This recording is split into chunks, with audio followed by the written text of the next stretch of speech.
Orang berpikiran gitu, Rey. Dan keren. Wah, kerjanya di luar negeri nih. Padahal di dalamnya sebenarnya tidak. Sebenarnya ini makanan primitif. Tapi kan gimana caranya gue harus kemas itu bisa jadi modern dan ada telling story plus ada experience buat si tamu. Ternyata Indonesia tuh harus dikasih tahu dan diceritain soal makanan supaya dia punya imajinasi sendiri lah. Yang akhirnya makanan ini bisa gue deliver nih secara message untuk tamu bahwa the whole of Indonesia, archipelago dari ujung ke ujung tuh makanannya tuh unik-unik dan full tasty lah. Gimana sih lu kalau jadi jabatan yang di luar itu pasti keren banget kan? Bener. Chefnya Duta Besar Indonesia loh. Orang berpikiran gitu, Rey. Dan keren. Wah, kerjanya di luar negeri nih. Padahal di dalamnya sebenarnya tidak. Kadang-kadang gue harus panggil misionaris dari sana untuk ngeredam healthy gue sendiri di dalam tuh karena pressure-nya gila kan, Rey. Telepon di kamar bisa bunyi kring. Wah, apa nih bangun telepon?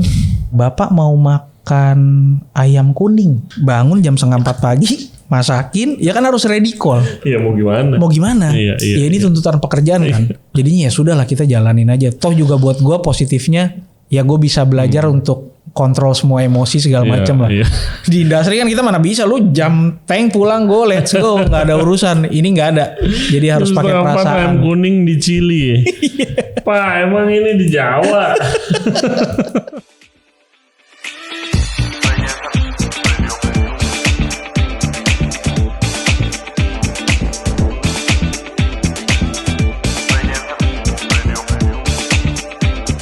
Podcast ini didukung oleh Nyala Bisnis by OCBC.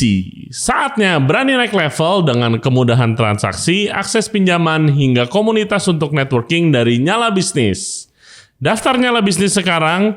Info lebih lanjut kunjungi ocbc.id/nyalabisnis. Hello everybody, thank you very much for tuning in to the show today. Kali ini kita akan ngebahas soal makanan Indonesia Elevated bersama Chef Glenn. Dia adalah chef dari Semaja yang ada di daerah Menteng. Dia ini backgroundnya sangat unik. Itu ibunya dari Bangka, ayahnya dari Papua. Jadi dari kecil ke expose sama budaya makanan yang sangat berbeda. Juga perjalanan karirnya sempat ngebawa dia ke Chili jadi personal chef Duta Besar Indonesia. Jadi di sini dia mau menceritakan bagaimana perjalanan hidupnya itu nge-shape style makanan yang dia masak sekarang. Dan ini pertama kali di podcast ini gue makan papeda. Cukup unik rasanya, gue suka. Oke, kalian make sure main ke Semaja kalau mau cobain makanannya Chef Glenn. Hope you guys enjoy the show. Jangan lupa subscribe di Regents Radio Podcast di YouTube, Spotify, and all other podcast platform. Juga follow kita di Instagram dan di TikTok di Regents Radio. Please welcome Chef Glenn dari Semaja. Enjoy the show. Oke, Chef Glenn, halo. Halo, Rey. Apa kabar? Baik, puji Tuhan. Akhirnya kesini juga. Finally, bisa sampai di Regents Podcast. Lu dari Semaja, executive chef title-nya guys, restoran Indo, jarang-jarang nih kita, ya kan. Adanya di Menteng. Udah berapa lama lu di Semaja? Kurang lebih ini masuk tahun kedua. Oke. Sebelum mulai podcast, tadi biasa kita nongkrong dulu, ngobrol-ngobrol. Nah, menariknya Chef Glenn ini adalah seorang atlet juga dulunya. Ya kan? Bahkan sempat ada di persimpangan banyak tuh ya. Lu mau atlet, lu mau olahraga, apa jadi chef gitu kan. Dan juga background keluarganya tuh menarik. Iya. Ya kan, karena asal dari orang tuanya fusion guys. Fusionnya fusion unik gitu. Unik, kan? Jadinya hybrid. Silakan bro, ya, dimulai. Jadi, background story lo. Background story, nyokap gue asli Bangka, orang Belinyu. Bokap tuh asli Papua. Jadinya nih mix and matchnya seru banget. Terus jadi Papua sama Chinese Bangka. Benar. Jadinya doyan seafood semuanya. Terus kita bilangnya kalau di Papua gue jadinya paling putih di Papua, paling hitam di Bangka. Tapi lu tinggalnya di mana? Tinggal lahir besar di Jakarta. Oh, lahir besar emang dua-duanya di Jakarta. Tapi berarti sering bolak-balik dong kayak Pulkam gitu kan. Pulkam 2 tahun sampai 3 tahun sekali lah. Oke. Karena bokap emang benar-benar dari mudanya sekitar umur 28 tahun tuh udah di Jakarta lah dia. Dari tahun 70-an lah. Udah di Jakarta. Terus ketemu sama nyokap yang akhirnya jadi ada gua sama gue punya kakak lagi satu. Terus gua juga dibilangnya jadi Papua hybrid. Karena ada aksen Chinese-nya. Nah dari background situ ternyata ketika pas gue pulang ke Bangka ke tempat nyokap, rootsnya kok sama ya jadi tukang masak gitu. Oke. Yang tadi gue ceritain tuh kayak pas masuk ke rumah, nih rumah udah lama banget. Jadi sekitar tahun 70-an tuh semua keluarga yang Bangka udah balik ke Jakarta lah, tinggal di Kemayoran. Oke.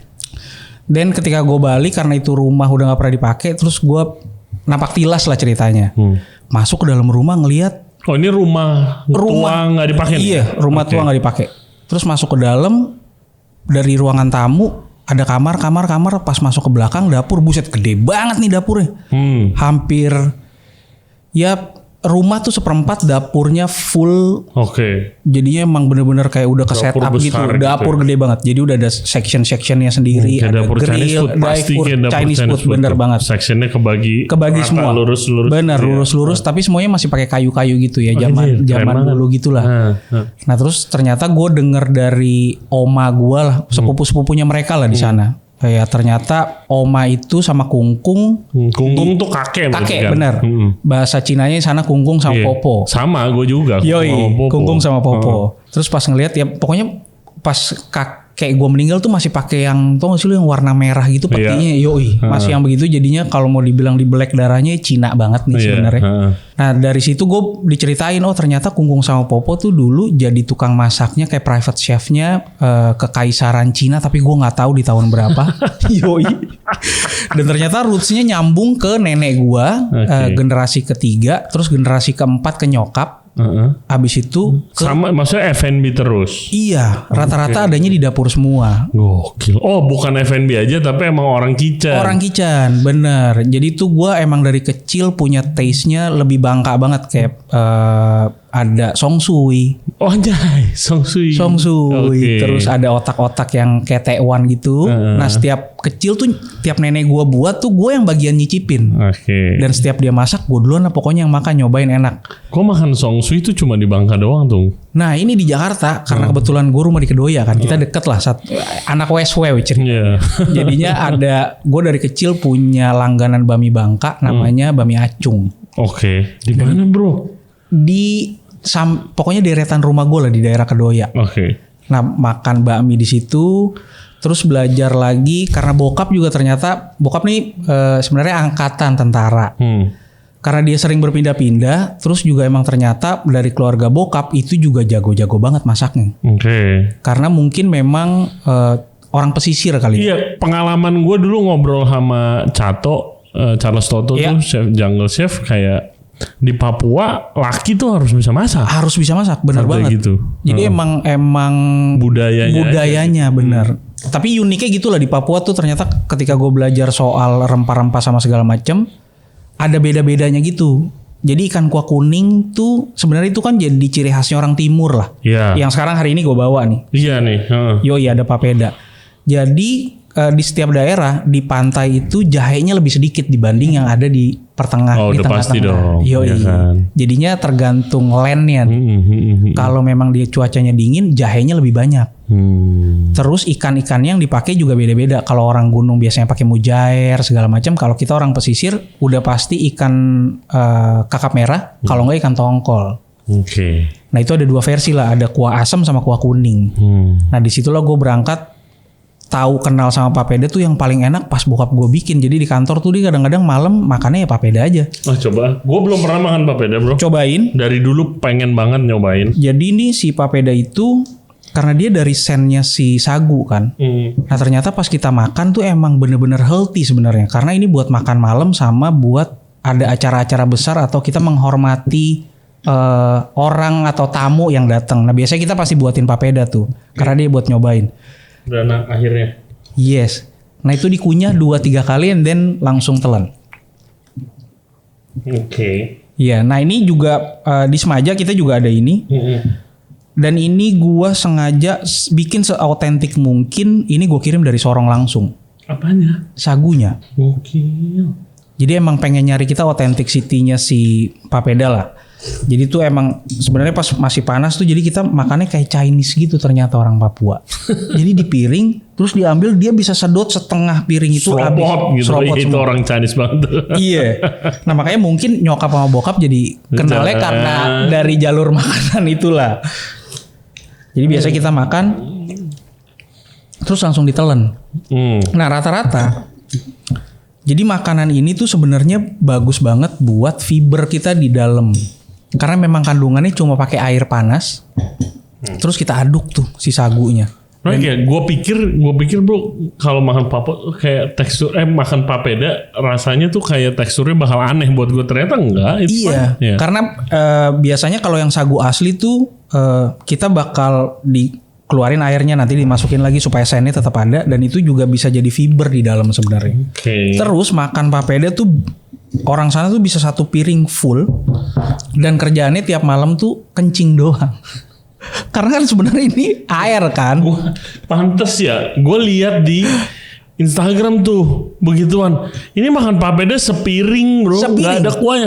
Kuahnya cuma seruput. Dia mah op. Iya. Gila muat nih perutnya. Muat bener. Emang cuma air doang. Jadi buat fiber lah. Terus ini juga kayak kita tuh bisa nahan lapar tuh ya paling 1-2 jam lah. Karena ini memang bener-bener langsung keluar jadi urin lah. Terus si sennya tuh bagus buat perut gitu. Enak men. Thank you loh. Gue beneran pertama kali loh. Ya sini lah papeda yang dari Serui ceritanya gue buat. Gue pikir rasanya nggak akan ngeresep ke papedanya, tapi it's combined well gitu. Iya. Oke. Makanya ini kan versi modernnya lah. Gue bikin coba versi modern buat di Semaja. Jadinya gue emang bikin konsepnya tuh supaya bisa kenal orang makanan yang sebenarnya ini makanan primitif. Tapi kan gimana caranya gue harus kemas itu bisa jadi modern dan ada telling story plus ada experience buat si tamu. Jadi kadang-kadang gue bawain tuh ya gue harus trainingan anak servis untuk gimana caranya ngegulung.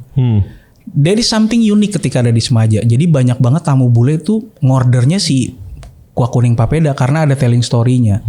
Ternyata Indonesia tuh ya emang harus dikasih tahu dan diceritain soal makanan supaya dia punya imajinasi sendiri lah. Yang akhirnya makanan ini bisa gue deliver nih secara message untuk tamu bahwa the whole of Indonesia, archipelago dari ujung ke ujung tuh makanannya tuh unik-unik dan full tasty lah. Iya. Gue kan juga pernah punya dan jadi chef owner di restoran Indo gue dulu kan. Gue 3 tahun tuh men restoran gue beroperasional. Modern Indonesia juga. Nggak se-fancy Semaja restorannya, tapi makanannya actually mirip lah, gitu. Gue actually ada dish mirip banget sama ini nih yang nanti kita akan bahas Iga yang beginiin nih.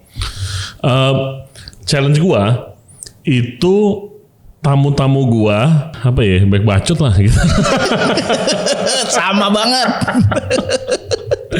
Komentarnya jadi zaman kalau sekarang kan overuse word banget kan ya, otentik kok di Instagram rasanya otentik. Zaman dulu juga banyak. Ini nggak otentik gitu kan, kurang otentik gitu. Gua ini pengalaman short, long story short aja ya. Pengalaman server gua pernah dilempar duit 50.000 sama bapak-bapak asalnya dari Padang. Karena dia pesen menu gua, kita ada ayam pop tapi gua konfi pakai minyak kelapa atau tender. Gua serve pakai kuah gulai tapi sebenarnya tuh saus yang bumbunya tuh bumbu sambal ayam pop. Bener. Tapi gua kasih lebih banyak lebih thick gitu. Karena beras gua terlalu pulen, nggak pakai beras Padang. Jadi dikasih duit buat beli beras ke restoran Padang. Gua pernah diteriak-teriakin sama bapak-bapak dari Minahasa. Ya, karena Brennebon gua pakai oxtail, nggak pakai babi. Mana ada Brennebon nggak pakai babi. Jangan bilang ini Brennebon. Ya, gua bilang Om, kalau babi saya nggak jualan Om, nggak laku. Tapi saya pengen memperkenalkan Brennebon. Nggak usah lah gini-gini ya gitu lah. Gue pernah kayak gue bikin lawar. Ini bukan lawar gitu. Sama banget. Iya kayak gitu. Apakah lu masih sama? Sama banget di Semaja, apalagi kan makanya sebenarnya Semaja tuh gue ngusung konsepnya makanannya relate banget. Hampir kita buat secara skema tuh kayak 70% otentik, 30% itu kita main di modern teknik lah. Yang which is sebenarnya gue dulu startingnya tuh belajar masak dari Ritz Carlton, itu di Italian restoran. Dari Italian, terus pindah lagi ke Jakarta, gue gabung di French namanya Chateau Blanc dulu tuh. Lu di situ. Gue di seberangnya di Sofia gue setup. Oke, dulu tuh gue barengan sama Wim. Oke, di Chateau Blanc tuh Di restoran Chateau mahal Blanc. banget guys. Itu gue ya, ada cerita gue mau duduk siang-siang ada minimum charge. Gue sama bos gue berdiri lagi. Ini restoran apaan siang-siang ada minimum charge, gila mahal banget. Emang mahal banget jadinya. Karena gue punya background yang dari Italia, Iya, terus ke European French, lah ya. ya, Banyak European. technical dishes lah. Abis itu pindah lagi gue ke BAM, Spanish Tapas. Oke. Baru akhirnya gue berangkat lah tuh ke Chile untuk jadi head chef duta besar. Yes, itu nanti kita akan bahas juga. Benar. Nah dari situlah gue belajar untuk ngulik gimana caranya makanan Indonesia itu bisa jadi lebih modern as a teknik. Jadi ternyata udah kita kulik-kulik, oh ternyata tuh bisa ya kita braise nih makanan lebih nampol lagi rasanya dibanding kita masak as a traditional way yang kita lakukan biasa masak di rumah lah. Betul. Nah itu gue cobain kayak ada beberapa yang kita, ini salah satunya ada. Oke, kita cobain ini. Ada iga konro. Ini iga konro lumayan. Ini best selling lah pasti lah. Iya, terus lumayan lama masaknya. Jadi ini kurang lebih secara proses masak hampir 5 hari. Jadi gue brine dulu 1 hari. Lu brine, oke. Brine dulu, abis itu gue sambung lagi kita marinated pakai si paste konro hampir 1 hari. Oke. Terus 48 jamnya kita sous vide. Kalau yang di restoran gua begini cuma gua marinate sehari terus gua sous vide. Sous vide-nya sama berhari-hari ya. Kalau enggak Berhari-hari. Kalau uratnya enggak itu. Benar. Nggak- Nah, apalagi kan makanan Indonesia nih rada repot ya. Maksudnya kalau kita pakainya third card atau second card tuh orang juga bisa langsung ngomong ya seperti biasa. Gue mendingan makan ke sebelah dibanding makanan orang sama aja sama sebelah. Nah, disitulah kadang-kadang tantangan-tantangan yang rada repot untuk kita highlight makanan Indonesia lah. Sebelah nggak ada AC-nya, Pak. Itu dia. Jadi langsung mau nggak mau gue harus ngangkat makanan Indonesia yang orang lain itu kurang paham lah, iya. Oke. Jadi beberapa teknik modern yang gue pakai, jadi akhirnya itu bisa meng-highlight makanan Indonesia jauh lebih oke lah dibanding kita makanan yang di pinggir jalan gitu. Jadi kadang-kadang gue juga dapat bukan komplain lah, feedback. Bisa ada tamu tuh datang ke gue, mana chef ini? Gue mau panggil. Oh iya Pak, samperin lah. Biasa kita visit tamu, visit table. Setelah visit tanya, sambil dia marah-marah gitu. Ah, ayam bakar lo enakan ayam bakar istri gue. Oh iya Pak, mohon maaf kalau ini lu kebantu sambel lu aja nih. Kalau sambel lu nggak enak, makanan lu gue bilang nggak enak nih, tapi tetap habis tuh makanan. Pak, Jadi banyak istrinya banget suruh loh. kesini deh, gue trainingin gua gitu kan. Jadi kadang-kadang ya ada beberapa juga banyak kayak gue suka lihat di manager visit gitu, setiap hari pasti daily tuh gue cek komen-komen yang dari tamu tuh apa aja. Ada happy-nya kayak, oh ternyata makanannya sama nih. Kebetulan waktu itu ada kayak iga konro, orang Makassarnya sendiri. Oke. Dia sampai nulis, Oh itu happy banget tuh. happy banget. Itu udah kayak ngalahin kayak dikasih gaji tuh 3 bulan langsung cash di depan gitu. Happy banget tuh. Happy banget. Pasti gitu. Terus ada sup ikan Batam juga. Terus orang Batam yang makan ke situ. Kebetulan kita pakainya black cod. Masuk, cocok. Cocok banget. White fish, Asam-asam yes. itu, white Terus fish rada white fatty fish, dikit. bener. Nah tuh sampai ngomong tuh tamunya, wah ini otentik banget ya, sama kayak saya makan di Batam. Ada beberapa lah yang orang, kebetulan di Semaja juga menu-menu gue sebenarnya nggak familiar. Jadi ada yang gue ambil dari Palu, gue ambil dari Bugis, segala macam tuh. Yang memang kan kadang-kadang di Indonesia kalau kita mau makan makanan timur, tuh pasti harus ke restoran yang khusus. Menjual makanan. Kalau nggak ke rumah orang. Bener. Iya. Nah di Semaja sendiri gue bikin konsep gimana caranya lu tanpa harus pergi keluar, gue bisa siapin menjembatani lah makanan-makanan Indonesia yang orang jarang temuin, jadinya bisa kayak sekaligus lu cobain makanan yang emang jarang lu temuin, kita cobain makan di situ, terus orang cuma bilang oh iya sama nih kayak gue makan di sana. Nah kalau ini apa? Ini dari tadi lu nyemok di sini, itu baunya tuh udah bikin gue ngiler banget cuy. Iya. Apakah makanan ini? Ini namanya ayam bom Banjarmasin. Ayam bom. Ayam bom. Oke. Jadi aslinya di sana itu makanan untuk kayak ada acara-acara besar lah untuk pernikahan atau segala macam tuh. Nah jadi dia bumbu merahnya itu digodok sama sambal-sambalnya sama si ayam. Oke. Udah gitu terakhir sebelum disajiin dia masukin areng, masukin ke dalam pancinya itu sampai bunyi meledak gitu. Oke. Jadi smoky flavornya tuh masuk lewat si charcoal yang dimasukin ke bumbu. Tapi ini apa ini namanya pot gerabah ini. Iya. Ini udah acting seperti tadinya ungkepan terus jadi oven. Iya betul. Karena lu reduce Iya. jadi oven, Jadi kepengen oven. dikit, lu hajar arang Lagi tutup buat bener. Gila. Technical ya? Technical. Jadinya emang gue pengennya sih sebenarnya supaya ada theatricalnya sedikit. Oke. Itu kan bagian dari tradisi lah. Kita bikin makanan jadinya. Ya kebetulan sekarang Semaja banyak banget nih. Tamu-tamu dari luar negeri. Kadang-kadang. Sekarang makin banyak kok. Makin banyak banget. Itu ada yang bisa kadang-kadang datang masih bawa koper. Ternyata dia baru landing dari Bali. Terus masuk ke Semaja. Dia lihat dari Google lah segala macam. Terus dia cobain makan. Dia mau coba makanan-makanan Indonesia yang kebetulan juga kita coba exposure makanan Indonesia jauh lebih elevasi lah. Betul. Kayak ini juga gue bikin modern ini kita braise sebenarnya. Men, aromanya. Iya Rey, terima kasih. Gila. Wow, very nice. Tapi pedasnya dia emang di terakhir Rey. Iya, pedasnya di terakhir ya. Itu kenapa itu? Jadi emang Apa? kita pakai cabai merah kering. Oke. Oh, I see. Iya. Makanan Sichuan. Jadinya emang ternyata Kalimantan kan juga ada sedikit-sedikit ada Chinese-nya lah di Banjarmasin atau di Singkawang benar. Jadi ya rata-rata pakai cabai merah, terus kita godok habis itu gue bikinin paste, gue braise lah nih si ayamnya. Jadinya dapat banget si otentik. Nah, kadang-kadang nih yang jadi highlight di terakhirnya dia kena pedesnya. Karena ada beberapa spicesnya lah. Gue pakai kayu merah, pakai kayu manis, terus pakai star anise, jadinya ada sedikit spicesnya lah. Men, ini wanginya sih gila men. Thank you Ray.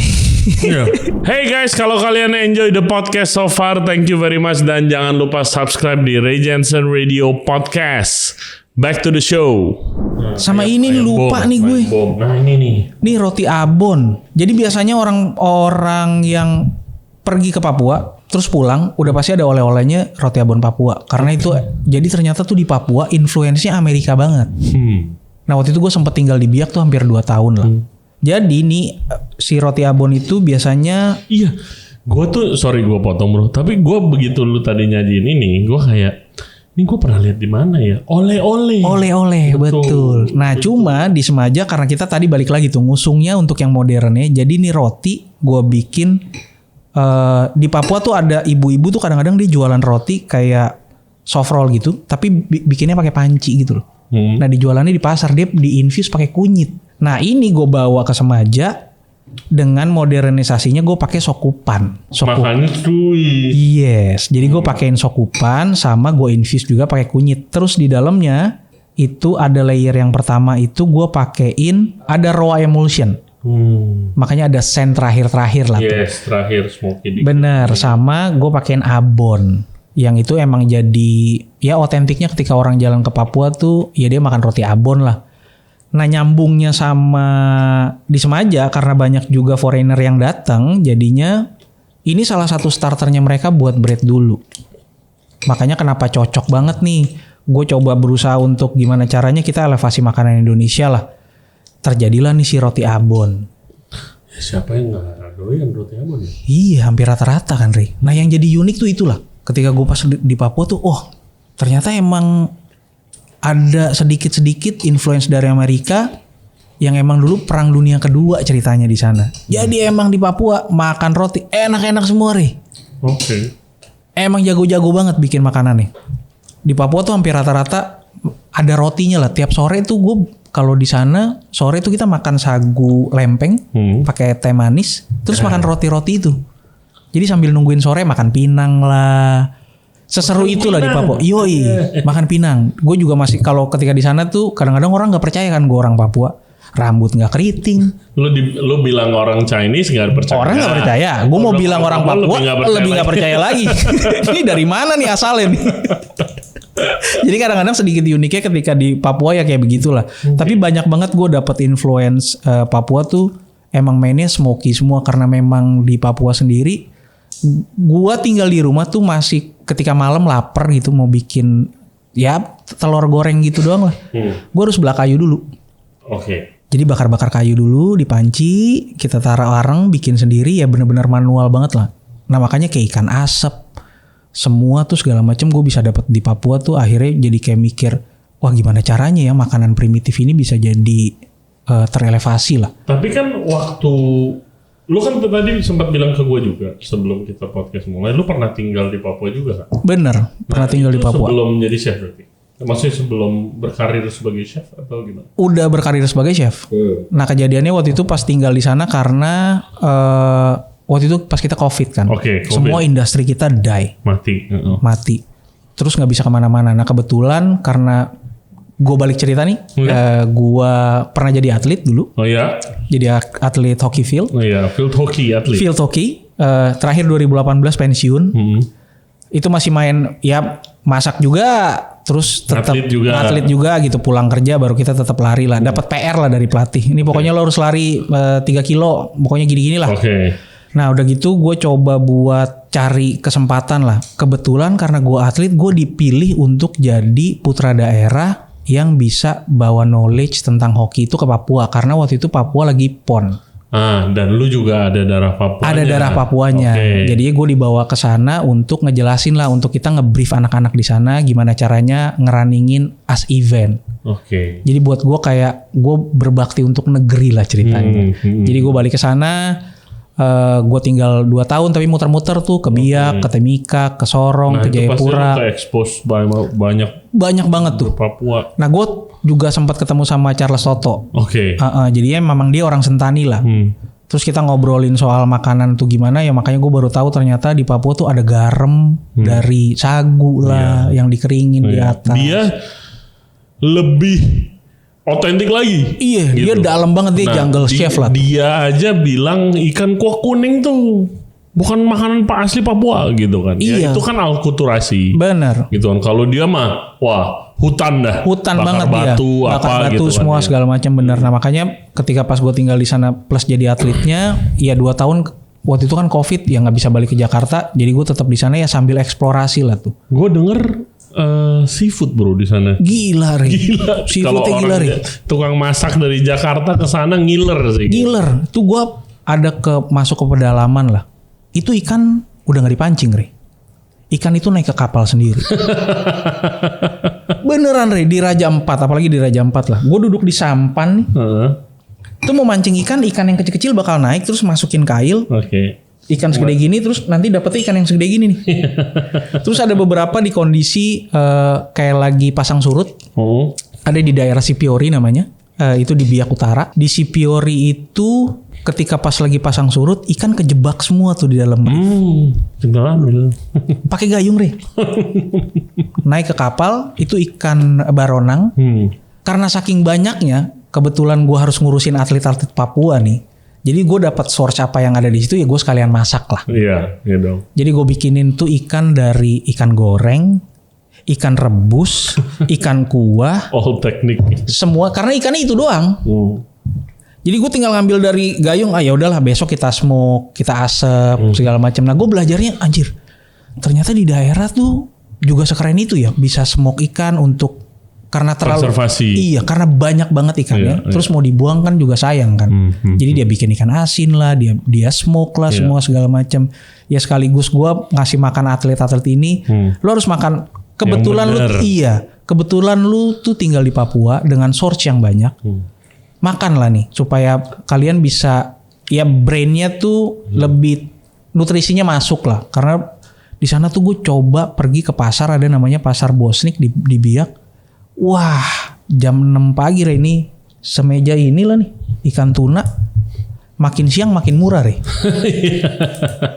Karena ketika dia pagi kenapa mahal? Karena memang benar-benar masih fresh kan. Itu bisa harganya lumayan mahal lah. Makin siang makin murah. Gue tanya, Mama kenapa makin siang nih harga murah? Aduh ini sudah panas nih. Gue beli sudah. Biar Mama bisa pulang. Yang penting itu. Yang penting itu kejual lah. Jadi emang source-nya ternyata di Biak buat gue. Dulu di tahun 90-an tuh pernah ada pengalengan ikan. Jadi tuna tuh semua berangkatnya dari Biak. Jadi yang gue dengar berita itu dulu di Indonesia ada 3B. Ada Batam, ada Bali, ada Biak. Nah Biak ini tuh source-nya untuk si ikan-ikanan ini. Semua ikan tuh banyak banget. Terus emang limpah banget nih. Lu mau cari ikan apa tuh semuanya ada di sana. Gue belum pernah ke Papua. Tapi gue punya pengalaman dulu, ada hampir lah gue ditawarin proyek konsultan di Papua. Dia punya restoran seafood. Terus restorannya rame dan udah legendaris. Dia cuma pengen ada peremajaan menu. Oke. Sama kayak pengen lu ajarin kitchen gua how to be more proper lah as a chef. Betul. Karena dia lebih ya biasalah rumah makan tua yang chefnya dari zaman bahla udah ngikut dia dari muda gitu lah. Perlu teknik-teknik baru katanya gitu. Oke. Habis itu gue yaudah biasa konsultan lihat menu dulu dong. Menu lu apa gitu kan. Gila kepiting bakau itu harga makanan jadi 35.000. Emang Gue kayak Bu ini bener per ons enggak satu ekor di sini mah nggak ada ons-onsan loh di Jakarta seons 150.000 Bu katanya. Kalau di sini tinggal mungut mas soalnya nggak ada harganya. Kebanyakan nggak ada harganya, bener banget Re, nggak ada harganya. Kayak jadinya kebuang-buang aja. Iya. Tuh gue sampai dapat lobster tuh, baby lobster berkarung-karung tuh makan sampai capek lah. Makanya, lu pernah itu gak kalau Papua pernah denger, gue dikasih tahu doang, belum pernah nyobain, tapi namanya udang selingkuh. Udang selingkuh itu adanya di Wamena. Waktu itu gue udah sempat ngirim, gue udah sempat mau R&D karena itu salah satu yang eksotik. Iya. Dan itu cuma bisa dapet ada di pegunungan. Oke, udang selingkuh tuh katanya udang selingkuh sama lobster. Bener. Konon. Gitu. Bener. Jadi kepalanya itu udang, badannya lobster. Nah itu emang adanya cuma di sungai di daerah Wamena. Oke. Jadi hitungannya tumpuk-tumpukan gitu. Dan gue pernah nyobain makan itu. Itu cuma digoreng doang. Terus pakai minyak sedikit. Terus kita cuma sote gitu. Wah dagingnya manis banget Ri. Nah gue ribetnya ketika gue mau bawa makanan yang eksotik datang ke Jakarta. Ribetnya sama logistik. Logistik. Di Indonesia itu logistik di mana-mana. Di mana-mana. Maksudnya sama lah ya kita nyobain amazing food di luar sana. Iya. Gitu tapi karena kan disupport bahannya kan. Benar. Gua ke Aceh bro, pasar ikannya udah kayak gue di Sukiji kualitas ikannya. Gila, kan? Ya. Tuna dibopong segede gitu. Gila. Gitu kayak freshnya luar biasa. Gue kayak aduh sayang banget dijadiin gulai ikan, pengen gue sashimi gitu kan. Itu sih kalau di daerah sih emang kayak begitu semua. Ya bagaimana se-fresh itu di Jakarta yang nggak bisa. It doesn't make sense. Iya, gitu karena kan. Perjalanan semua segala macam lah. Itu bikin waktu lah. Yang palingan yang lebih mudah ya rempah paling ya. Iya, paling gampang ya rempah. Makanya kadang-kadang ya gue bawanya yang bisa dibawa lah kayak pepeda yang gampang-gampang lah. Untuk yang eksotis tuh agak susah. Tadi gue mau bawa ada kepiting kelapa namanya. Oke. Karaka tuh. Iya. Segede gini. Kemarin gue udah sempat ngorder 1-2 biji lah. 75.000 Ri. Harganya cuma 75.000 satu biji dari gede gini, dari Manokwari. Ya ampun. Jadi kadang-kadang gue telepon keluarga gue yang di sana, apa yang bisa curang. apa yang bisa gue bawa supaya ini bisa. Tapi kita gimana kenal. Rusak sampai sini kurang fresh dah. Dan ternyata ketika gue mau ngirim ada peraturannya. Karena itu ternyata lagi dikonservasi, nggak boleh kita makan. Jadi setahu gue kalau kepiting kelapa, gue sampai sekarang belum nyobain. Karena kan yang lo harus punya license buat berburu itu. Bener. Itu. Kebetulan ada supplier ikan gua di PIK ada license-nya. Oke. Punya karena dia waktu ada kepiting kelapa di pasar PIK sini, gua kayak kok ini bukannya dilindungin kok.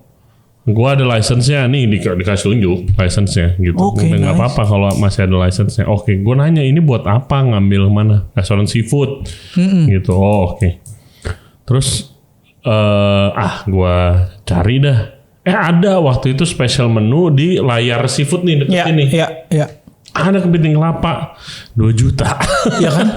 Padahal di sana tuh gue sampai nanya keponakan gue di sana, coba bisa kirimin gak ke Jakarta? Oh bisa. Itu harganya berapa satu biji? 75.000. Oke, ongkirnya berapa? 150. Mau beli kepiting kelapanya mau ongkir mahalan ongkir. Tapi lu udah pernah makan dong itu? Udah pernah. Katanya rasanya kayak lu makan kepiting ya, tapi ada rasa kelapa. Ada rasa kelapa bener. Karena dia kan makannya kelapa. Jadi naik ke atas pohon kelapa lah, dia bongkar-bongkar gitu lah. Itu salah satu yang eksotik tuh, banyak banget di Papua tuh. Gua sampai bingung lah. Jadi lu sesering apa untuk research begitu? Kalau zaman sekarang ya, lu jadi executive chef di restoran. Sesering apa lu research? Kan pasti waktu lu limited kalau lu harus trip kemana-kemana Bener. gitu kan. Jadi itu sebenarnya jadi kayak food bank gue, karena gue sebenarnya juga suka banget jalan-jalan sendirian, solo trip gitulah. Gue karena waktu itu pergi ke Mentawai sendiri, gue coba eksplorasi ke Maratua, gue pergi ke Papua buat ya karena awalnya suka banget jalan-jalan, terus ketika sekarang dapat posisi yang executive chef, ya itu yang jadi memori gue untuk create something new Pasti, gitu. itu pasti tuh Yes. ada influence Bangka lu, influence Papua lu kental banget. At least ada ini aja gue kaget tadi ini. Waktu lu ini kenapa dia bawa papeda ya gitu. Oh nggak taunya ada influence Iya, Papua. jadi ada gitu. influence Papuanya. Nah lah. kalau untuk sekarang gimana lu proses developnya? Dikasih waktu gak sih untuk, kan gue lihat beberapa restoran Indonesia ada research trip kemana Iya. gitu. Lu pernah ngelakuin itu atau join gitu? Waktu itu sih udah pernah, tapi kayak cuma ke Bali. Rata-rata gue justru biasanya kalau gue libur kayak ngambil cuti itu ya gue field trip sendiri. Oke. Kayak gue mau cari menu apa ya gue pergi sendiri aja. Jadinya mengisi waktu liburan biar nggak bosen, sekaligus buat ngisi food bank lah. Oke. Jadi gue R&D sendiri sekaligus liburan. Ujung-ujungnya kita as a chef liburan juga pasti nyarinya makanan Iya, kan. ke pasar lagi. Pasar lagi, ngecek lagi ya, karena balik lagi kita bilang passion, jadinya mau masuk ke pasar ya happy aja ngeliat ih warna-warna baru, ada ingredient baru, jadi gue se-happy itu lah. Iya, kangen sih gue. Maksudnya tambah umur, tambah tanggung jawab kayak dulu tuh waktu lagi kerja, oh cuti ada, yuk caw kemana gitu. Makanya gue bisa yang gue tadi bilangin lu, gue ke Bangka itu hampir 2 minggu. Gila gue explore makanan Bangka semuanya bro gitu. Gue cobain semua, Iya, kayak cobain makan makanan. gue tahu lempah tulang. Ya lempah nanas, lempah Iya. tulang ya. Itu kayak lempah tulang apaan nih? Gue nggak bisa berhenti makan. Gitu enak Emang banget. enak banget. Gue belajar kalau belajar dari Bangka tuh dari nyokap tuh ada pelampung ikan dia bilang. Ah ya, heeh. Very Iya, itu- fishy banget tapi enak banget. Itu biasanya di ikan ayam-ayaman kalau nggak Iya. salah. Jadi diambil terus gue dikasih tahu gitu sama ada bilangnya AQ. Oke, Om. lah. Om. AQ. Oke. Jadi dia celupin, kan biasa di Chinese tuh kita cuma ya kecap angsa Iya, sama cabai sama rawit. cabai rawit. Iya. Celupin terus makan. Wah, gila. Ini gue dapet flavor yang gila nih. Jadi kadang-kadang om-om gue karena tahu oh ternyata si Glenn itu tukang masak ya. Jadi dijejelin tuh semua makanan. Yang kebetulan emang identity gue dari kecil tinggal sama oma sama nyokap Iya. tuh ya jadi influence-nya Bangka banget lah. Jadi makanannya ya makanan Chinese tapi yang emang bener-bener ya otentik itu. Jadi sebenarnya lidah gue makanannya makanan Cina sih. Iya. Bangka juga ya balik lagi sama seperti Papua, seafoodnya. Seafoodnya yang gila. Rajungan tuh udah kayak kepiting jumbo di Jakarta cuy. Dagingnya bener-bener plump Tebel, and juicy. tebel gitu. Di banget. Jakarta rajungan mah dagingnya Ya, syarat doang, tinggal syarat nyawanya doang, bener. biasanya itu kalau rajungan ya. Pagi-pagi udah makan pempek kalau di Bangka Wah, tuh. dan beda jauh ya. Beda jauh, Di yoi, sini beda ya. jauh. Pagi tuh biasanya kalau kita di Jakarta kan ya donat lah yang gitu-gitu, di sana mah enggak. Pempek, apalah semua segala macam ya gue coba-cobain lah. Jadi akhirnya ya gue harus ngerimain tuh ketika masuk di Jakarta nih untuk R&D makanan semua segala macam. Ya gue inget-inget tuh, wah dulu ada makanan apa ya. Terus yang jadi agak tekniknya gimana caranya gue harus elevasi nih makanan Iya, dari untuk tradisional. elevasi jadi modern gitu. Benar. Lo kan tadi cerita Eropa nih, kerja di restoran Eropa Ya. gitu. Bahkan yang tadi Chateau Blanc itu bukan restoran ecek-ecek men gitu kan. Yes. Makanannya serius lah gitu. Switch ke makanan Indonya nih dari mana nih? Nah kebetulan dulu di Chateau Blanc itu memang pakainya ada beberapa ingredient lokal. Jadi gue belajar lihat dari situ tuh kayak dulu ada duck confit, Ya. tapi dia pakai semua herb spicesnya pakai Indonesia, daun salam, Oke. pakai cabai Jawa yang gitu-gitu. Kita marinate overnight semua segala macem. Ya akhirnya makin kesini gue bilang kayaknya nih tinggal kita twist sama apa yang kita punya ingredient Indonesia dengan flavor Indonesia kok cocok ya. Ternyata pas gue cobain semuanya, wih bener. Flavornya lebih keluar dibanding kita masak yang rumahan. Jadinya asa technically modern itu ternyata lebih compact lagi sama rasanya lebih bold lagi. Iya. Ketika gue gunain modern teknik. Modern lah. teknik itu gue setuju sih. Tinggal gimana si server-server ini mengkomunikasikan Betul. ke storytelling ke tamu itu kan. Betul. Supaya mengurangi yang tadi kita bahas itu. Lebih enak di sini. Benar. Gitu. Jadi kadang-kadang ya gue harus bikin food metric semua segala macam, trainingin anak-anak ini. Gue selalu bilang, gue tuh mau mendeliver message gue lewat makanan ke tamu. Jadi lo harus ceritain asal muasal dari makanan ini, supaya mereka punya, sebelum makan tuh dia udah tahu nih, udah ngebayangin. Tapi kan yang dibayangin istilahnya kayak bikin makanannya yang mereka pikir oh ini kayak makanan di rumah lah. Dan semuanya beda. Semuanya kayak beda. Misalnya lu sajiin iga bakar konro, gua ada referensi sendiri nih. Iya. Ya kan orang Makassar punya referensi sendiri. Beda-beda. Gitu. Iya. Nah itu kadang-kadang jadinya agak repot makanan Indonesia, karena ya contohnya gampang juga lah, rendang. Nggak usah kita ke Padang. 1000 jenis. 1000 jenis. Kita rendang makan yang di Jakarta, terus pindah ke sukunya Sunda aja. Beda rasanya. Gua baru tahu rendang itu mestinya hitam itu setelah gua ketemu William Wongso, bro. Okay. Karena dari kecil yang masak rendang di rumah gue tuh nenek gue orang Cianjur. Nah, merah masih kalio. Merah bener jadi masih kalio, tapi dibilang ini rendang. Iya begitu emang hukumnya mau gimana. Beda-beda soalnya. Iya. Karena kita nggak punya mother saus sendiri lah yang bedain punya standarnya. Tapi ya gue happy-nya juga ketika kita nggak punya standar, akhirnya eksplorasinya lebih dalam lagi. Betul, terus setiap daerah punya culture yang beda-beda gitu. Pause dulu nih semajanya, nanti kita balik lagi. Gue mau lu cerita soal pengalaman lu kerja jadi chefnya Duta Besar Indonesia di Santiago, di Chile. Yes. Gimana itu? Viva Chile. Gitu Viva Chile. Viva Chile. Jadi dulu 2015 tuh gue lagi persiapan jadi atlet ceritanya. Karena kita mau persiapan untuk PON Jawa Barat. Oke. Nah gue selalu keirisnya tuh lewat yang kayak gitu-gitu. Pas lagi fokus banget tiap hari latihan kan, karena kita udah di TC, di training camp. Tapi gue juga harus tetap kerja. Yeah. Nah kesempatan itu datang kebetulan dari Kemenlu, gue dapat rekomendasi. Jadi sebelumnya gue kerja di BAM itu tuh, tapas bar gitu. Jadi emang BAM yang ada di Singapura, Chef Pepe. Nah kebetulan dia buka di Jakarta di Plaza Indonesia waktu itu. Bahasa Indonesia. Gue dari tadi lu sebut BEM di mana ya? Gue tahu tuh tempat tapi lupa gue. Nah, gue tim opening dulu. Oke. Karena selesai dari situ, gue coba di Spanish. Ternyata Pak Duta Besarnya kenal juga nih sama gue. Terus dia tanya, kamu bisa masakan Spanyol? Ya ini kebetulan lagi di restoran Spanyol gitu. Jadi bisa lah sedikit-sedikit ya belajar soal tapas. Akhirnya dapatlah tuh kesempatan gue berangkat ke Chile. Berangkat ke Chile jadi chef duta besar. Okay. Jadi gue tinggal di rumahnya lah, di residennya. Paspor biru.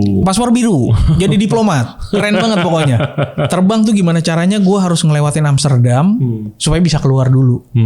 Karena tulisan di paspornya ada yang lucu gitu, tolong dibantu. Anjay. Jadi dia keluar tuh gue ya tinggal keluarin, kasih lihat paspor diplomat. Ya gue bisa jalan-jalan keluar. Bantu. Gimana sih lu kalau jadi jabatan yang di luar itu pasti keren banget kan? Bener. Chefnya Duta Besar Indonesia loh. Iya. Di luar negeri sambil jalan-jalan, sambil belajar makanan baru gitu. Orang-orang baru, culture baru. Masakin doang satu keluarga ini, santai lah palingan gitu kan. Orang berpikiran gitu, Re. Dan keren. Wah, kerjanya di luar negeri nih. Padahal di dalamnya sebenarnya tidak. Jadi kadang-kadang ya sebenarnya yang gue handle itu cuma keluarga duta besar. Tapi kadang-kadang kan kalau ada rapat dari kantor, pasti mereka datang. Jadi gue harus siapin tuh makan pagi untuk bapak sama ibu. Terus makan siang itu ya total jumlah tuh keluarganya sekitar 7-8 orang. Tapi yang dari orang kantor tuh bisa 15-20 orang. Iya, itu juga harus makan. Jadinya gue harus siapin tuh makanan setiap hari ya buat kurang lebih 30 lah, 30-40. Jadi hitungannya itu jadi catering chef. Iya. Jadi gue rada puyengnya tuh tiap pagi, aduh makan pagi apa ya? Karena udah tiap hari kan masakannya itu aja. Aduh besok siang apa ya? Jadi jam 9 tuh abis bapak makan, breakfast dia berangkat kantor. Gue mikir tuh sampai jam 12, masak apa lagi ya siang ini? Nah yang jadi rada ribet sama gue agak kesel itu bapak makan pagi, ibu belum turun. Jadi gue mesti setup buat bapak. Selesai bapak berangkat kantor, gue setup ulang nih ibu turun. Ibu makan, siap-siapin, set. Ibu naik, bapak pulang makan siang. Jadi gue setupin lagi buat bapak makan siang plus orang kantor. Bapak berangkat ke kantor lagi balik, ibu baru turun makan siang.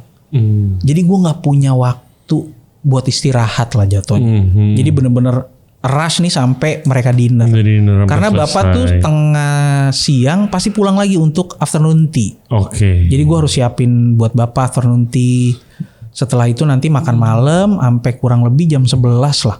Jam 11 tuh baru selesai bisa makan. Kan sering ngejamu dong. Banyak program-program meeting pasti. Itu pasti lu coffee break apa juga. Iya. Lu. Jadi gue semua. Jadi kadang-kadang ada tanggal-tanggalan Indonesia yang gue harus siapin. Belum lagi datang ada DPR. Oke. VIP guest. Kebetulan karena di rumahnya bisa ada tempat tinggal, jadi orang-orang DPR itu datang ya gue harus siapin makanan mereka. Gue juga harus tanya mereka mau makan apa. Waktu libur nggak ada, prepare sendiri. Kadang-kadang gue top tuh nggak tidur 2 hari lah, karena harus ada resepsi diplomatik. Jadi abis 17 Agustus, nah gue harus serve 32 negara untuk represent makanan Indonesia. Jadi gue harus set up buffet di lapangan tenis tuh. Gue set upin buffetnya, bikin island lah. Ya pokoknya makanan Indo. Makanan Indo semua, bikin sate. Sate. Nusuk dong lu. Nusuk ya kurang lebih 12.000 tusuk dari file terus colok-colok. Akhirnya gue bisa belajar ngulik-ngulik tuh makanan Indonesia setelah gue ada di Iya pasti KBRI. Dari situ lu belajar. Karena lu itu praktek terus kan ya. Iya jadinya ya karena di KBRI kan kita pernah kerja di restoran-restoran bagus lah Iya. Jadi gue order sama negara tuh gue minta Thermomix. Yang proper ya. Yang proper lah. Gue minta KitchenAid. Gue minta pisaunya yang keren-keren. Jadi karena emang ya fair dong kan lu pakai. Iya. Lu terus ngejamu orang-orang penting juga. Orang cuma tanya, ini emang kamu bisa pakainya? Ya kebetulan di Jakarta kita pakai. Jadi Thermomix yang terbaru tuh gue pakai. Jadi kadang-kadang gue harus bikin budget untuk gue siapin equipment gue apa yang dimau. Jadi ya udahlah, gue harus siapin makanan untuk DPR, tamu-tamu kenegaraan, tamu luar negeri, apalagi itu Jerman sama Belanda, kebetulan kita tetanggaan lah. Jadinya ya gue harus masak makanan Indonesia tuh sekomplit itu, nasi kuning, bakso, sate, ayam goreng, mie goreng, bihun goreng, semua segala macam makanan Indonesia gue harus siapin, termasuk jajanan pasar Jajanan pasar. Gue pikir nggak usah lah jajanan pasar, alatnya nggak ada. Gue lihat di gudang, buset alatnya ada semua. Lengkap. Jadi gue harus bikinin kueku. Ya anjir. Onde-onde. Yes. Lapis beras. Lapis Surabaya. Kurang lebih 32. Jadi ibu-ibu DWP di sana tuh tinggal nyeletuk doang. Kan biasanya kalau di negara tuh ngumpul lah ya. Bapak lagi meeting, ibu-ibunya ngumpul di belakang lah tuh. Kadang-kadang gue suka karena nih ibu-ibu pada cerewet banget mau mintanya yang banyak. Jadi gue kadang-kadang udah siapin, gue gorengin telur, gue bikinin sambal, gue gorengin ikan. Ibu-ibu abis ini ibu boleh langsung pulang aja, nggak usah ngasih ide. Karena ngasih ide juga nggak ngebantuin gue. Jadi bener-bener gue di KBRI tuh kerja sendirian. Ini sendiri. Lo nggak ada 2-3 orang? Nggak ada 2-3 orang tim. Jadi gue dari purchase, baca, gue pikir prepare, tim. Nggak ada Mantap. Jadinya kerja bener-bener sini. Makanya gue bilang tuh tadi sampai nggak tidur tuh. Apalagi kalau kita ada bazar. Tempatnya Indonesia itu udah pasti antrinya gila-gilaan. Gue bisa jualan bakwan nih. Kita jualan nih bakwan doang. Bakwan, tempe goreng, sate. Yang familiar Indonesia banget lah. Yang represent Indonesia. Itu selalu sih makanan Indonesia tuh selalu sebenarnya kalau lagi pengalaman gue di acara luar negeri gitu selalu diburu dan bukan sama orang Indo doang ya. Semua negara gue sampai bikin kue rangi doang khas Betawi nih. Itu kiwingannya panjang banget. Terus bikin bakwan, gue bikin bakwan termahal lah kalau dirupiahin tuh 60.000 satu bakwan. Buset. Padahal ini cuma sayur doang. Tapi itu kan emang gede banget kan Indonesia gitu. Terus orang tuh antriannya emang sepanjang itu. Jadinya gue bisa sekali ngaduk bakwan tuh buat satu batch tuh 40 kiloan lah. Jadi malam tuh gue kayak ngedayung gitu, ngadukin, besok kita tinggal bawa. Seberat itu ya? Seberat itu, Rey. Lu apakah harus selalu makanan Indonesia yang di atas meja? Harus makanan Indonesia. Oh. Karena kita harus represent makanan Indonesia. Benar. Akhirnya gue harus mendoktrin diri gue sendiri, Glenn. Lo harus bisa jadi diplomat makanan Indonesia. Karena you as a chef. Ya gue nggak tahu lah di luar sana chef-chef yang ada di KBRI itu seperti apa. Tapi karena kita udah pernah kerja di professional industry. Jadi gue juga mau ngerasa bangga dong makanan Indonesia. Gue represent di 32 negara tuh gue yang harus service juga. Nah, dari situ berarti lu secara nggak langsung lu ngedalemin banget. Banget, bener. Asal teknik-teknik yang udah pernah gue pakai lah. Dan kayak masak apa lagi ya? Jadi ngulik. Jadinya gitu ngulik mulu tuh. Anjing masak apa lagi? Apalagi di sana juga kayak gue mau bikin, karena banyak negara gue nggak mungkin bikin taste-nya pedesnya sama orang makanan Indonesia kan. Jadi kadang-kadang ya bell pepper gue bakar dulu, mau bikin telur balado lah contohnya. Jadi gue harus pakai tomat, pakai bell pepper, cabenya sedikit banget biar kelihatan merah, jadi kelihatan. Iya, dikasih cabe dikit tuh. Iya, orang langsung. Nah kebetulan gue happy-nya ketika di Chili nggak terlalu susah karena mereka juga kuat. South America lumayan. Iya, lumayan kuat. Jadinya gue se-happy itulah masak-masakan Indonesia di luar negeri, karena jadi bangga lah gue. Orang tuh bisa makan, gue nungguin orang pas nyuap gitu tuh. Oh wow, bikin rendang lah, bikin apa itu segala macam, orang pada happy tuh ya, gue se-happy itu. Oh ternyata makanan kita tuh benar-benar bisa diterima di luar negeri. Berapa lama? 2 tahun kurang lebih. 2 tahun. What a journey it has been sih pasti. Iya. Seru. Iya, stres juga, Ri. Iya. Kan gue tau di luar doang. Iya, stres banget. Kadang-kadang gue harus panggil ada misionaris dari sana untuk ngeredam healthy gue sendiri di dalam tuh, karena pressure-nya gila kan, Ri. Yang gue pikirin cuma saat itu pas jadi chef, lumayan nih gajinya $. Ya kan, bisa dapat gaji $, tuh ya bisa happy itu. Wah, pressure-nya gila. Harus ngadepin. Lagi ngaduk bakwan 40 kilo. Chef Glenn besok jajanan pasar ya 1.000. Enggak cuma gitu, Re. Kadang-kadang 3:30 pagi. Oh gitu. Tuh telepon di kamar bisa bunyi kring. Wah, apa nih, bangun telepon. Bapak mau makan ayam kuning. Gue bangun, masakin itu. Saya pesenin dulu dari Jakarta ya. Gitu. Ini gue harus masak, Re. Jadi jam 4 pagi biasanya dia saat teduh. Oke. Jadi saat teduh gue harus bikinin udah. Bangun jam 3:30 pagi. Masakin, ya kan harus ready call. Iya, mau gimana? Iya, ya ini tuntutan pekerjaan kan. Jadinya ya sudahlah, kita jalanin aja. Toh juga buat gue positifnya, ya gue bisa belajar untuk kontrol semua emosi segala macam lah. Iya. Di industri kan kita mana bisa, lu jam tank pulang go, let's go, nggak ada urusan. Ini nggak ada, jadi harus pakai perasaan. Ayam kuning di Chili. Pak, emang ini di Jawa. Yang bener aja bro. Tapi mau nggak mau lah, karena kita harus kerja di negara, nggak bisa enggak. Oke, wow. Setiap 17 Agustus lah gue pasti agak repot tuh. Apa? Ngapain emangnya? 17 Agustus karena kita ngumpulin semua masyarakat Indonesia yang di Chili, kurang lebih ada 400, perayaan ada 400 masyarakat di sana. Terus gue yang paling seru kadang-kadang gue juga dagang, Re. Jadi gue bikin tempe. Di sana nggak ada tempe kan? Nggak ada. Nah, orang-orang di sana kalau lagi makan tempe ya belinya ke gua. Jadi gua kalau ada teman-teman yang dari tim KBRI yang pulang ke Jakarta, tuh gua titipnya ragi, terasi, andaliman, sama Laos, lengkuas lah. Gue titip tuh bawa pack semua segala macam. Jadi gue bikinin tempe tuh yang ukuran 500 gram gitu. Nah itu gue jual 5.000 peso. Anjay, 5.000 peso. Kali 20.000. Ih, lumayan. Iya. Buat jalan-jalan lah. Jadi kadang gue bikinin tempe orek gitu-gitu buat ngasih ke orang. Karena kebetulan di Chili sampingnya Brazil kan, masih tropis lah. Jadi si kacang kedelainya tuh masih ada. Jadinya lebih mudah lah gue buat masak. Begitulah ceritanya pas gue di KBRI itu ya. Amazing. Seru. Oke, ini balik lagi ke Semaja. Yes. Lu di Semaja, lu cukup unik karena lu kan gantiin previous chef. Betul. Ya kan, sekarang udah mau 2 tahun kan. Iya. Bagaimana proses lu adjusting kalau lu masuk restoran yang udah terset up gitu kan, bukan lu dari nol. Iya. Itu gimana proses adjustment lu? Soal menu, soal operasional. Kebetulan kalau di Ismaya tuh gue yang memang ada patternnya sendiri lah. Kita tadi balik lagi tuh yang relate sama with the modernnya. Jadi kebetulan emang gue belakangan ini lagi main banget sama Indonesiaan. Terus gue datang ke Semaja itu gue suka asa konsep.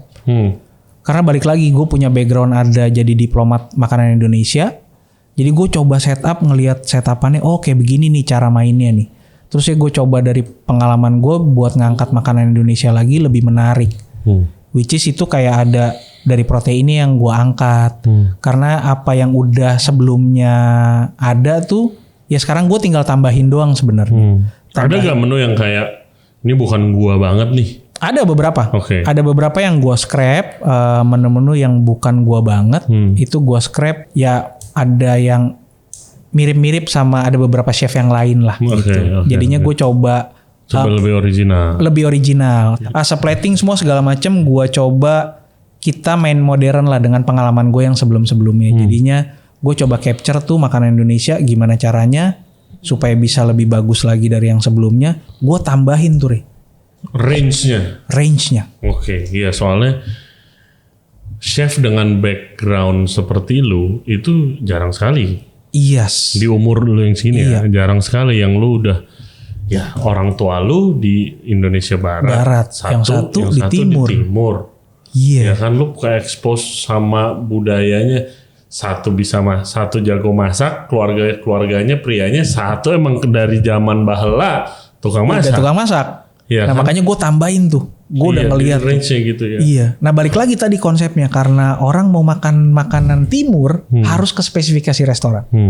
Nah ini gue pengen ada di Semaja one stop entertainment. Jadi gue ngejebatanin makanan Indonesia. Lu tanpa harus pergi ke restoran lain. Gue juga punya nih. Jadi makanya gue tambahin tuh ke wilayah timurnya yang sekarang gue punya campaign tuh Eastern Heritage.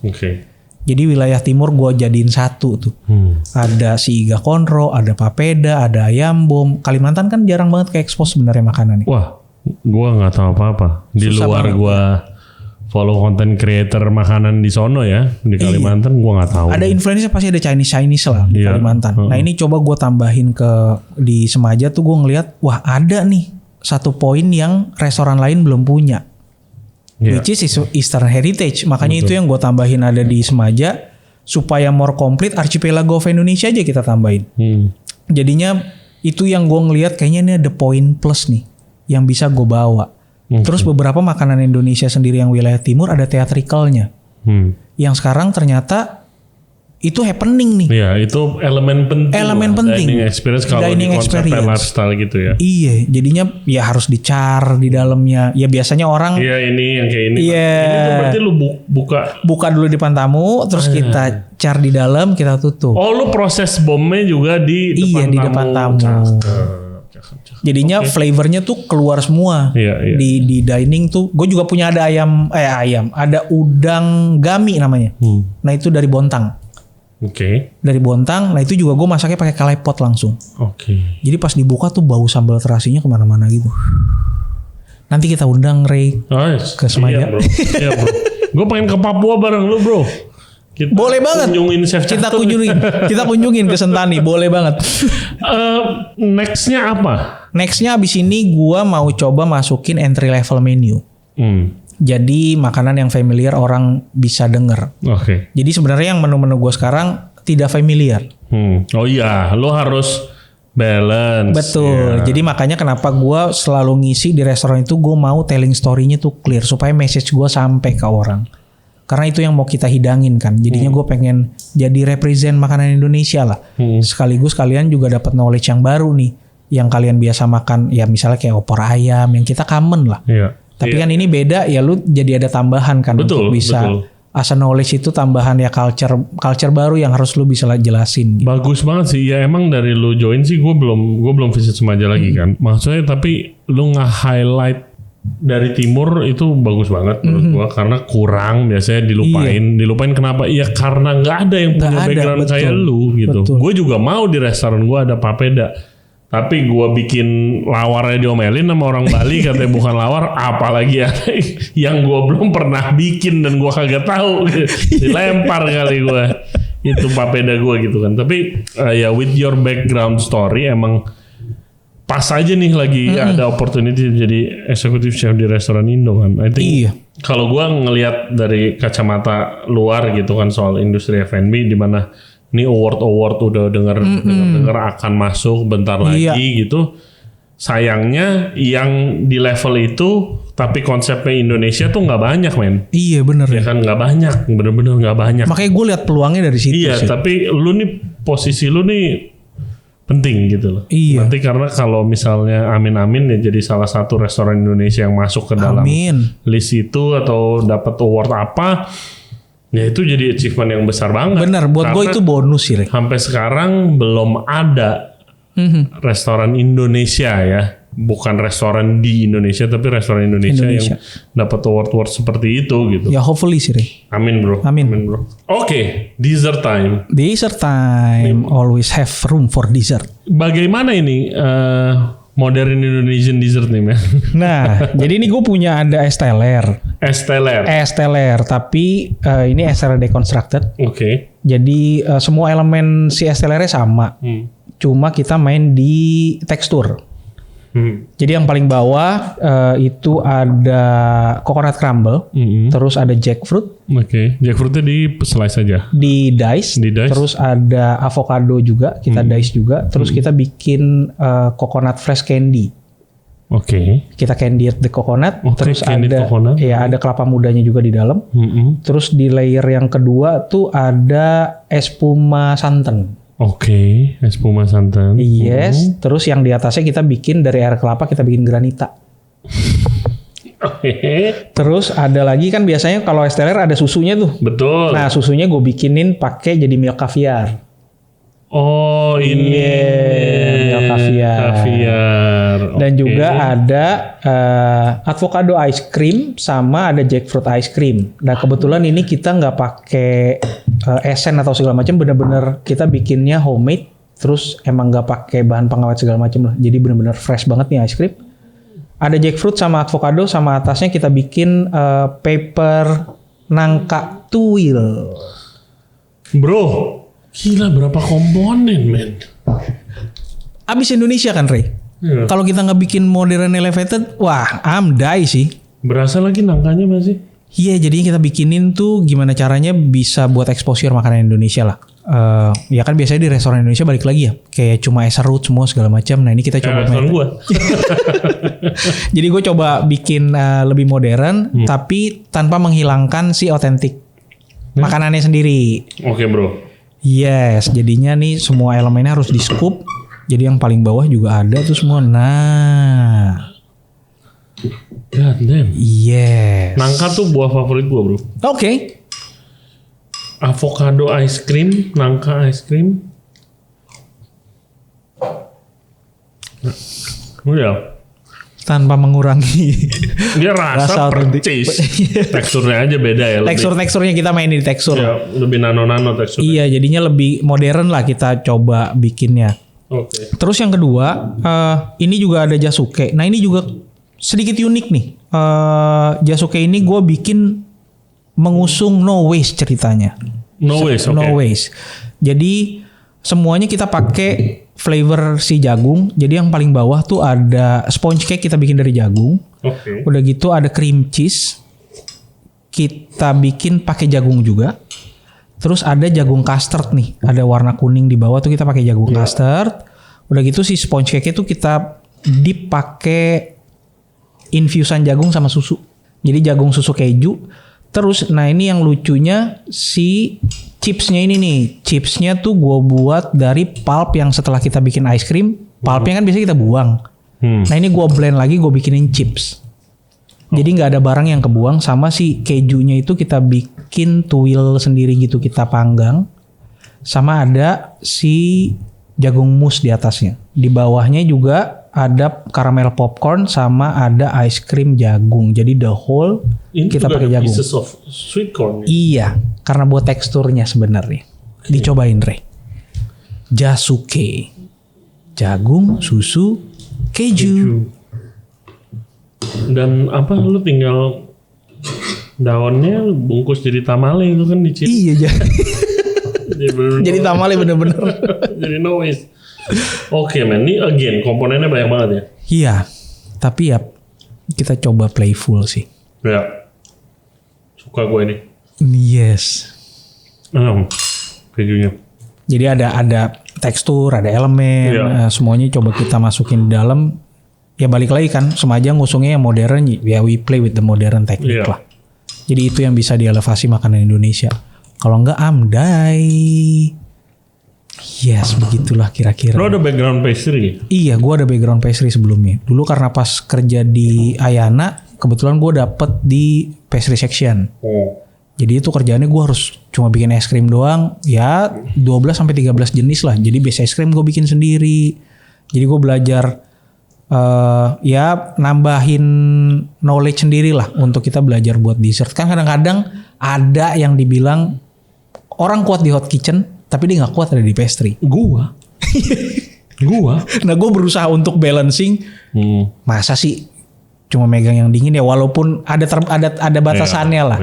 Tapi seenggaknya gue coba bisa buat main elemen yang kayak gini itu ya come up with the new idea sih. Kalau gua actually dulu sekolah zaman sekolah tuh nilai gua di pastry itu jauh lebih bagus daripada nilai gua di cuisine. Itu chef-chef Prancis pastry itu pada bilang, "Ray, lu harus berkarir di pastry."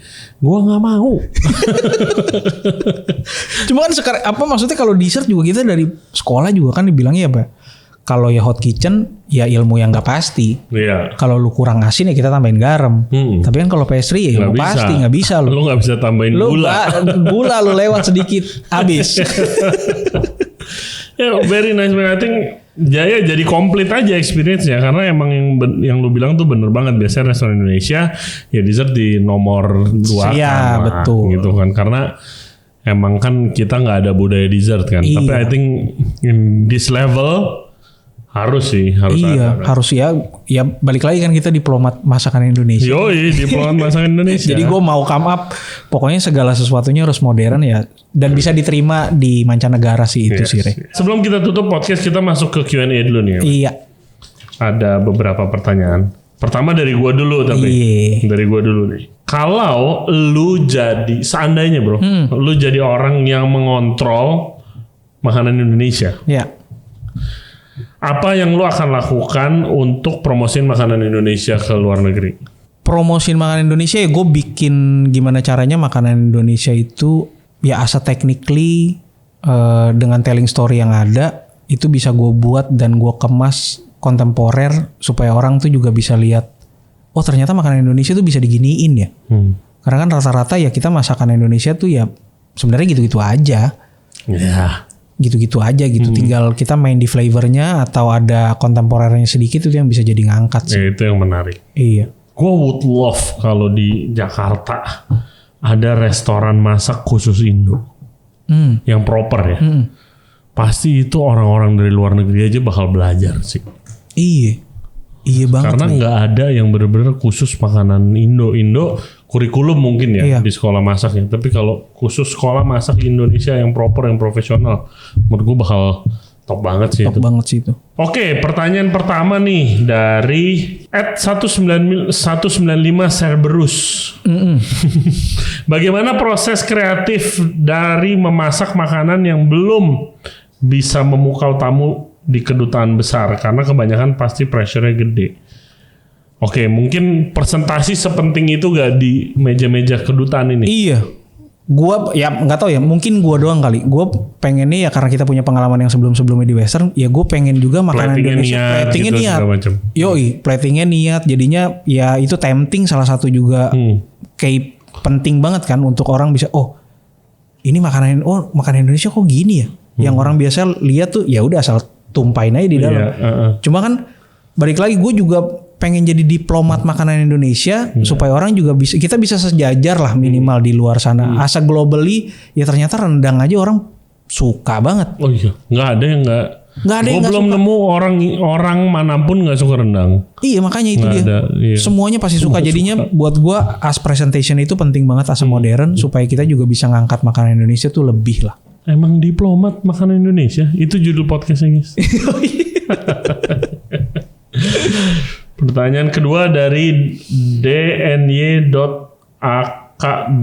Menurut chef apa tantangan terbesar dalam menjaga keseimbangan antara otentisitas kuliner, being authentic, sama inovasi modern? Nah, kan harus ada limitnya nih men. Gue personally paling nggak suka makanan yang lu mau modernin tapi lu nyebrang banget nih. Iya. Gitu. Gua nggak demen tuh. Kalau lu bagaimana? Kalau gue otentik nggak akan gue hilangin sama sekali. Paling yang kita bisa bikin seimbang itu di inovasi sih. Ya makanya kayak apa yang diusung sama Semaja tuh. Ya kita coba relate sama makanan Indonesia tapi as innovationnya tuh as modern tekniknya aja sih. Jadinya sebenarnya kuncinya di keseimbangan supaya bisa tetap balance tanpa ngilangin culture, tanpa ngilangin otentik rasa. Tapi lu masih tetap dapet nih asa modern. Dinersnya itu tetap dapet gitu. Ini yang lu ngomongin itu barusan, menurut gua terrepresent banget di diskon roll lu ini sih. Iya. Maksud gua ini lu Brian, empuknya ya lu jangan ragukan lagi guys empuknya. Lu makan pakai sendok aja udah putus sendiri. Karena itu yang mau gue bawa kan. Biasanya makanan Indonesia pasti ada yang agak keras lah, inilah itulah. Nah gue pengennya itu orang juga makan. Wih, oh ini ada bedanya ya. Nah itu yang kita bawa sebenarnya inovasinya. Inovasi asa tekniknya sih. Oke bro, pertanyaan terakhir dari @ertamio, shout out chef. Apa pengalaman yang paling berkesan selama chef berkarir? Yang paling berkesan itu pas di kedutaan sih. Yang berkesan tuh. Kesannya yang paling keren ya ketika makan makanan Indonesia yang orang nggak tahu. Pas dia coba di suapan pertama itu mukanya se-happy itu. Wah itu sih berkesan banget buat gue, kayak anjing makanan Indonesia keterima nih. Iya. Gokil juga nih. Terus ya kayak berasanya kalau kita chef kan nungguin orang suapan pertama kan. Iya. Nungguin dari dapur tuh dia nyuap pertama, set dia happy. Wah gue kayak digebuk pakai gaji 6 bulan lah, se-happy itulah. Kadang-kadang jadi uang tuh nggak kelihatan kan. Yeah. Karena kita jadinya bangga sama apa yang kita masak, orang bisa terima dan mereka happy. Ya that's the happiest moment lah buat seorang chef ya. Iya, itu sih pengalaman yang paling berkesan lah. Mantep banget dong, minta nasi dong. Wah, itu happy banget tuh. Happy banget tuh. Kalau enggak dia panggil, oh pantesan makanannya enak ya chef, coba dong masakin saya di rumah, cek. Iya. Well, thank you banget buat thank you so much, Ray. Waktu lu. Sama-sama. Semoga sukses. Amin. Thank you. Sukses juga. Sebagai diplomat masakan Indonesia, ya kan? Yoi. Dan jadi eksekutif chef di Semaja nih. Balik lagi ya, tadi gue bilang lu lagi ada di posisi yang unik banget nih, di momen pas banget. Background lu sama restoran yang lu kerja tuh udah pas banget. Pas banget. Gitu kan. Dan kalau lihat tadi award mau masuk ini ya benar-benar lagi bersatu aja nih semuanya. Semoga tercapailah semuanya. Amin, gitu kan. Amin. Thank you so much, Ray. Kalau gue bakal happy banget kalau di list itu dan di award ini ada restoran yang emang restoran Indonesia, iya. Gitu yang sekarang belum ada. Iya. Amin. Mudah-mudahan nanti di depan. Amin. Sukses bro ya. Terima kasih, Ray. Guys, terima kasih banyak yang udah nonton dan sudah dengerin podcast kita kali ini sama Diplomat Kuliner Indonesia. Yes. Main-main ke Semaja untuk nyobain amazing Indonesian food. Dessertnya sih juga jangan lupa, don't skip on the dessert. Very nice. Favorit gua Iga Bahara sih mantep banget sih. Thank you, Ray. Mantep banget. Ini very unique. Gua belum pernah makan dan baunya luar biasa sih. Thank you, Ray. Menggugah selera. And kalau kalian lagi mau nyobain makanan Indonesia modern, khususnya yang dari timur yang jarang, yang susah dapat, kalian bisa main ke boleh Semaja. datang ke Semaja langsung. Yes, ketemu Chef Glenn ntar diceritain. Yoi. And seperti biasa, terima kasih banyak Thank you, semuanya. Dan jangan lupa subscribe di Ray Jensen Radio Podcast di YouTube, Spotify, and all other podcast platform. Juga follow kita di Instagram dan di TikTok di Ray Jensen Radio. Last but not least, terima kasih banyak untuk kolaborator kita kali ini, OCBC. Untuk info lebih lanjutnya, kalian bisa kunjungi websitenya di ocbc.id/nyalabisnis. Okay, see you next time. Bye-bye. See you.